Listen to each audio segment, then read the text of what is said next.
नमस्कार सगळ्यांना. औंध गटातील निवडून आलेले विजेता मनोज देशमुख कोरोली गणातनं आणि शुभम शिंदे औंध गटात आणि आम्ही तुमचे सगळे प्रश्नांचे उत्तर द्यायला चालू करायचे ऐवजी हे ट्रिब्यूट एक श्रद्धांजली दादांना आम्ही हे अर्पण करते. आणि असं मला म्हणायचंय, धनशक्तीवर मनशक्ती आणि जनशक्ती आज विजय झाली आहे आणि ते आपण सिद्ध करून दाखवलंय. आता आपला हा विजय तर झालेलाच आहे. अतिशय अटीतटीची लढत या ठिकाणी झालेली आहे. त्यातून आपण विजय संपादन केलेला आहे. राणेसाहेबांचा गड आपण अबाधित ठेवलेला आहे. तर या पुढील काळात आपल्या सर्वांचं विजन राणेसाहेबांच्या मार्गदर्शनाखाली काय असणार आहे, कोणकोणती कामं किंवा वेगळे काय प्रोजेक्ट आपण आणणार आहोत गटात आणि खटाव. नमस्कार. सर्वप्रथम आम्ही जो विजय मिळवला तो विजय हा जनशक्ती आणि मनशक्तीचा आहे. आता सगळ्यात महत्त्वाचा विषय की जो अजितदादांच्या मार्फत 99% ज्याचं काम झालं होतं, 21 गाव पाणी योजना, हा आता अंतिम टप्प्यात आलेला विषय आणि राज्यपालांना पण अजितदादांनी पत्र लिहिलं आणि त्या पत्राचा आता राज्यपालांकडून अप्रुव्हल येऊन ती योजना मार्गी लागेल. हा सगळ्यात महत्त्वाचा विषय आमच्यासाठी राहील. त्याच पद्धतीनं ज्या विकासाच्या मुद्द्यावर आम्ही इलेक्शनला सामोरं गेलो आणि ज्या तरुणाई, महिला रोजगार आणि तरुणांना उद्योग देणे या विषयावरच आम्ही आता 5 वर्ष काम करणार आहे. गावोगावी फिरून आम्ही तिथल्या काय गरजा आहेत त्यांची विकास कामांची लिस्ट घेतली आणि आमच्या नेत्या, आमच्या श्रीमंत गायत्री देवी पंतप्रतिनिधी यांच्या मार्फत त्या योजना किंवा ती कामं कशी मार्गी लावता येतील यासाठी जे काही प्रयत्न करायला लागतील ते या पुढच्या 5 वर्षात आम्ही करून ती कामं मार्गी लावणार आहोत, जेणेकरून औंध गट हा भारतात एक आदर्श गट कसा निर्माण करता येईल, मी भारतातलं सांगतोय, त्या पद्धतीनं आमच्या सर्व तरुणांच्या मागे गायत्री देवी आमच्या मागे ताकदीनं उभ्या आहेत आणि तोच प्रयत्न आमचा राहील. मागील 1 महिन्यापूर्वी वातावरण आपल्या विरोधी होते का? अजिबात नाही. जनता पहिल्यापासून राणेसाहेबांच्या पाठीशी आहे आणि कुणीही काही केलं तर जनताही कायम राणेसाहेबांच्या पाठीशी राहील, हे 100% आहे. त्यामुळे आमचा विजय पहिल्यापासून जेव्हा राणेसाहेबांनी आमच्यावरती विश्वास दाखवला तेव्हापासून आमच्या तिन्ही उमेदवारांचा विजय हा निश्चित होता. राणेसाहेब, आपलं औंधसाठीचा संपर्क इथून पुढे कसा असेल आणि लोकांच्या टचमध्ये राहण्यासाठी, जनतेच्या संपर्कात राहण्यासाठी, त्यांच्या अडीअडचणी सोडवण्यासाठी आपलं काय नियोजन आहे? मी याच्यावर विचार भरपूर केलाय. दादा जसं करत होते हर हफ्ते बारामतीला जाऊन जनता दरबार, तसंच आपलं प्रश्न जर लोकांचं सोडवायचं असेल तर संपर्क हे एक मार्ग आहे.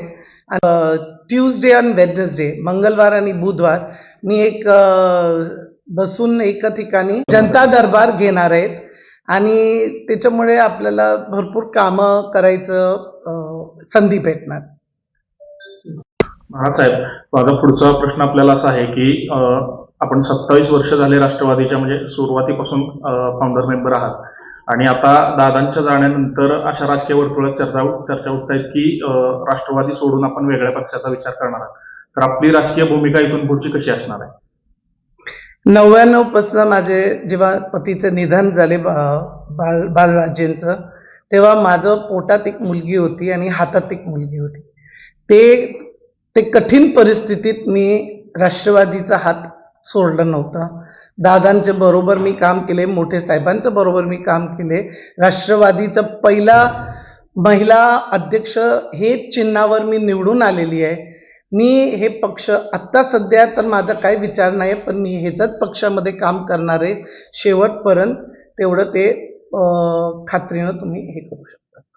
उपमुख्यमंत्री नामदार अजितदादा पवार यांच्या निधनानंतर अशी एक चर्चा आहे की आता औंधसाठी किंवा औंधकरांसाठी दादांचा हात डोक्यावर नसणार आहे.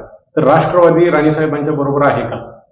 सगळ्यात महत्त्वाचं, तुम्ही एक अभ्यास करा. सातारा जिल्ह्यामध्ये जिथे जिथे संस्थानं आहेत त्यांचा इतिहास जर आपण बघितला तर संस्थानांचं काम कधीच थांबलेलं नाही. मग सातारा संस्थान असो, फलटण संस्थान असो किंवा औंध संस्थान असो. आणि निश्चितच राष्ट्रवादीचं प्रेम जास्त औंध गटावर आणि सातारा जिल्ह्यावर आहे.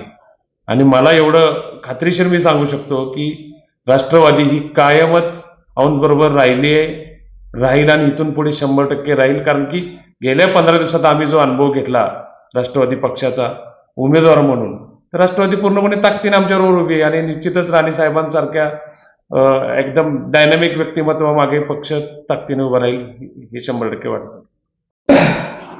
राणे साहेब, असं कानावर आलंय की आपणाला इतर पक्षाकडून विधान परिषद, आमदारकी किंवा आणखीन काही महत्वाची पदं दिली जाणार आहेत, तर त्याबाबत तुमचं काय म्हणणं आहे? आता सध्या तर काही विचार नाहीये, पण माझ्याकडे ऑलरेडी एक बहुत बडा पद आहे. म्हणजे मी एक संस्थांची राणी आहेत आणि तेच कायमस्वरूपी माझ्याकडे असेल. ते पद काही 5 वर्षात जात नाही, त्याच्यामुळे मी हे पदावर सगळं काही कामं करू शकते, ते मला खात्री आहे. प्रश्न विचारायचे की आता झालेल्या सार्वत्रिक जिल्हा परिषद आणि पंचायत समिती निवडणुकात भरपूर असं ऐकण्यात आलं की दबावाचं राजकारण झालं. असं तुम्हाला त्यावेळेस जाणवलं का? आणि इथून पुढं काय भूमिका असणार? तुम्ही राष्ट्रवादीचे ज्येष्ठ नेते म्हणून आज खटाव आणि आपल्या औंध गटात ओळखलं जातं तुमचं एक व्यक्तिमत्व. 1999 पासून औंध संस्थांचे अधिपती श्रीमंत गायत्री पंतप्रधान राणेसाहेब यांच्यावर काम करत असताना असे अनेक प्रसंग निर्माण झाले, परंतु राणे साहेबांच्या पुढे कोणीही मोठा नाही. आणि ज्या ज्या वेळेला अशी परिस्थिती निर्माण झाली त्या त्यावेळेला राणेसाहेब सगळ्या कार्यकर्त्यांचं कवच म्हणून उभ्या राहिल्या आणि सगळ्यांना ताकद दिली. कार्यकर्त्याबरोबर जनतेला सुद्धा ताकद दिली आणि तोच दबदबा इथून पुढेही राणेसाहेब पुढं तसाच दबदबा ठेवतील आणि आम्हाला कोणत्या प्रकारची अडचण निर्माण होणार नाही. आणि असं जर झालं तर जशाच तसं उत्तर देण्याची राणेसाहेब आणि त्यांच्या शिलेदारांची तयारी आहे. राणे साहेब, आपण लोकसभेला महायुतीचा घटक म्हणून खासदारकीला काम केलं, त्यानंतर विधानसभेलाही आपण काम केलं. तर औंध गटाकडे आता बघताना आपली आता सरळ समोरासमोर लढत झाली, तर त्याबद्दल आपण काय म्हणू? राष्ट्रवादी आणि बीजेपी आणि शिंदे सरकार एकत्र होते, तेव्हा अलायन्समध्ये होते आणि ते तिघं लढत होते. त्याच्यामुळे दादांचे हात बरकत करायच्यासाठी मी लोकसभा आणि विधानसभा दोन्ही दादांचं म्हणण्यानुसार काम केलं होतं. आणि राष्ट्रवादी आणि सगळे माझ्या माणसांनी व्यवस्थित मतदान करून निंबाळकर लोकसभेला आणि गोरे विधानसभेला आम्ही खूप मदत करून त्यांना विजय करून एकाचा पराभव झाला पण दुसऱ्यांना विजय करून दिला. आत्ता जे औंध गटामध्ये जे यश आलं त्यामध्ये आपण सर्वांनी दिलेले आशीर्वाद, त्याच पद्धतीनं राष्ट्रवादी पक्षानं दिलेली पूर्ण ताकद आणि औंध गटामध्ये गायत्री देवींचा असलेला वरदहस्त आणि त्यांच्या सर्व कार्यकर्ते, त्यांचे सर्व पत्रकार बंधू, सगळ्या माता भगिनी, त्याच पद्धतीने सर्व वरिष्ठ नेते मंडळी, तसेच सर्व इतर पक्ष यांनी आमच्यावर जे प्रेम दाखवलं आणि ते मतदानाच्या स्वरूपात रूपांतरित झालं आणि ह्या अटीतटीच्या निवडणुकीत आम्ही सगळेजण विजयी होऊ शकलो. याबद्दल तुमच्या सर्वांचे आम्ही मनापासून आभार मानतो आणि असेच आमच्या पाठीशी उभे राहा. आणि आमचा फक्त एकच ध्यास आहे, या भागाचा विकास. आणि हा भागाचा विकास करण्यासाठी आम्ही 24/7 5 वर्ष तुमच्याबरोबर काम करत राहू.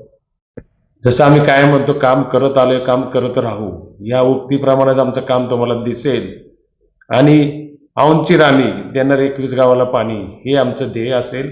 जोपर्यंत 21 गावाला पाणी देत नाही तोपर्यंत आम्ही थांबणार नाही. धन्यवाद.